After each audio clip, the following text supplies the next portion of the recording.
নমস্কার ভিউয়ার্স, আজকে আমি সিভিল স্যুট নিয়ে কিছু আলোচনা করব।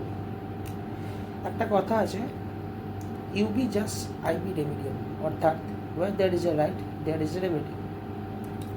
তো কোনো ব্যক্তি বা কোনো পার্সনের যদি তার রাইট ভায়োলেট হয়ে থাকে, তাহলে সে তার রাইটস পাওয়ার জন্যে সে কোর্টের কাছে প্লেন্টের মাধ্যমে বা লিখিতভাবে সে তার আর্জি জানাতে পারে, এবং সেইটাকেই বলা হয় স্যুট বা সিভিল স্যুট।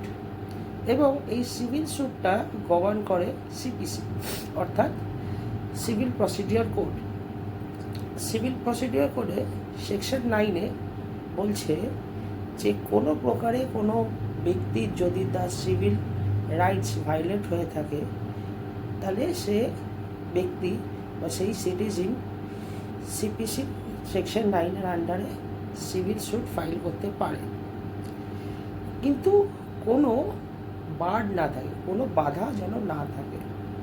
এবং এবার আমরা আলোচনা করব সিভিল স্যুটের তালিকায় কোন কোন ম্যাটার, কোন কোন ডিসপিউটগুলো আসে, যেমন recovery of money, suit for partition, suit for injunction, suit for specific performance on contract. আরও অন্যান্য বিষয় আছে যেগুলো নিয়ে আমরা পরের ভিডিও আলোচনা করব।